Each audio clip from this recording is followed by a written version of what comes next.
Namaste. In a single moment, lives can be lost and entire communities can be devastated if the transportation of dangerous goods is mishandled. The Beirut port explosion in 2020 claimed over 200 lives and left thousands injured. The Tianjin disaster in 2015 killed 173 people and caused billions in damage.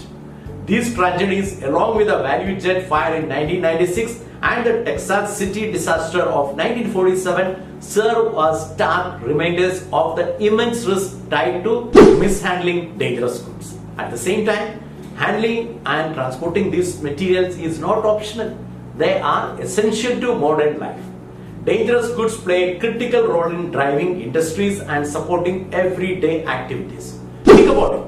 Your phone or electric vehicles won't work without lithium batteries, or medical emergencies cannot be managed without oxygen cylinders, and agricultural production would grind to a halt without the movement of pesticides and fertilizers.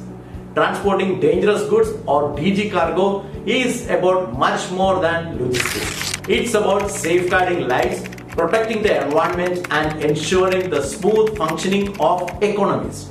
From strict international regulations to meticulous handling practices, the stakes couldn't be higher. In today's episode of Logistically Speaking, we will explore the challenges of transporting hazardous material, reflect on the lessons learned from the past failures, and discuss the best practices to ensure safety and compliance. Stay tuned as we navigate the high stakes, the high impact world of dangerous goods logistics.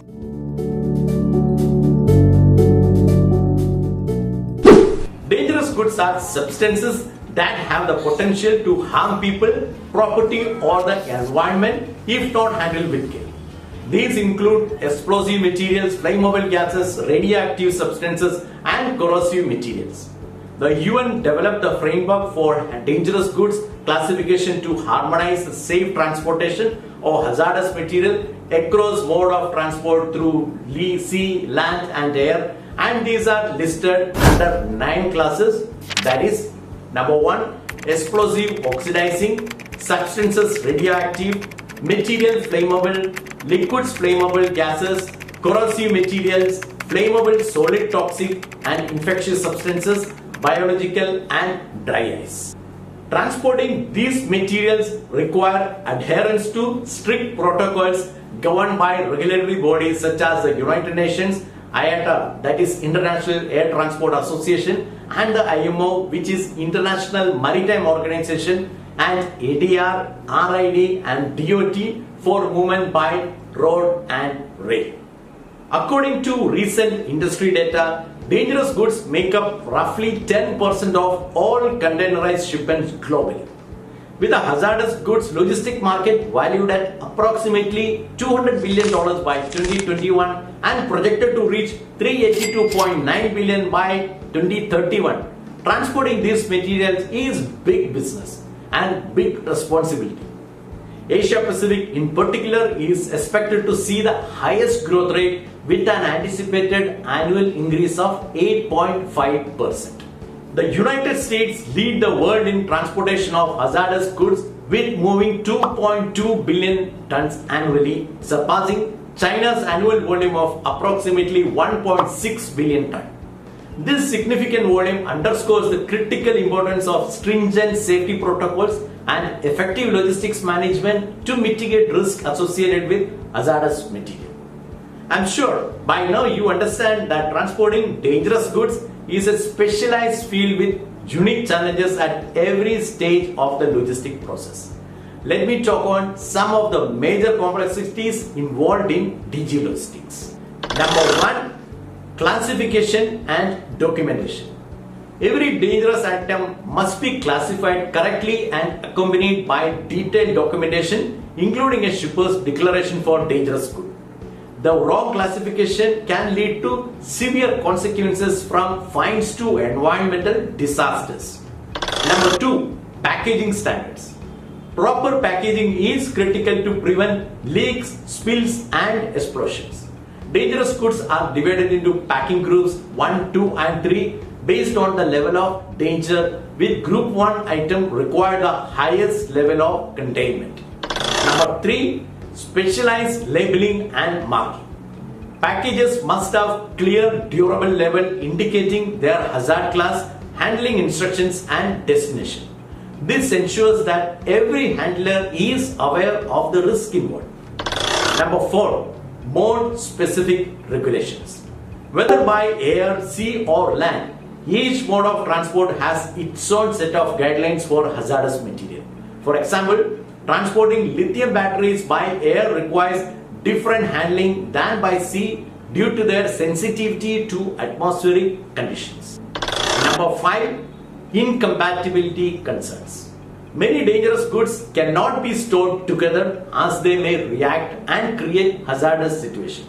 For instance, flammable liquids and oxidizing agent must be stored separately to prevent explosive reactions. Number 6, training and compliance. Handling dangerous goods require specialized knowledge. Every person involved in the supply chain, from shippers and packers to freight forwarders and security screeners, must be trained in dangerous goods protocol to mitigate risk. Ensuring the safe transportation of dangerous goods is a shared responsibility across the logistics chain. So, it's important to follow the right practices to improve safety and compliance. Stay updated of the latest IATA, IMO and ADR, that is European Agreement concerning the international carriage of dangerous goods by road guideline. Regulatory bodies frequently update protocols to address new risks and technologies. Verify that all goods are classified accurately according to their risk profile. Documentation should be complete and accessible to all parties handling the goods. Use specified containers and material designed to withstand the rigors of transit. Ensure packaging meets the specific standards for the goods at dangerous level. Labels should be clear, weather resistant and securely affixed. Ensure they meet the UN standard formats, including English translations for international shipments. Regularly train and certify everyone involved in the handling of dangerous goods, covering both general and role-specific knowledge.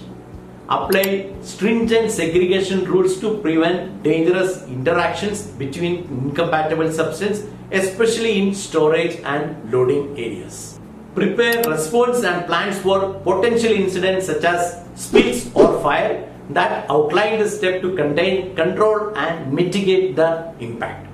Conduct regular inspection and audits to ensure continuous adherence to all safety and regulatory protocols. Collaborate closely with relevant authorities at every point in the journey to streamline the process and manage risk effectively. Transporting dangerous goods is an essential yet challenging aspect of global logistics, requiring rigorous safety practices, adherence to detailed regulations, and constant vigilance. By following the steps what I have mentioned, logistics professionals can safely manage the complexities involved, ensuring hazardous material reach their destination without harm to people, property, or the environment. Well, we have come to the end of the episode. Thank you for watching till the end. See you next week.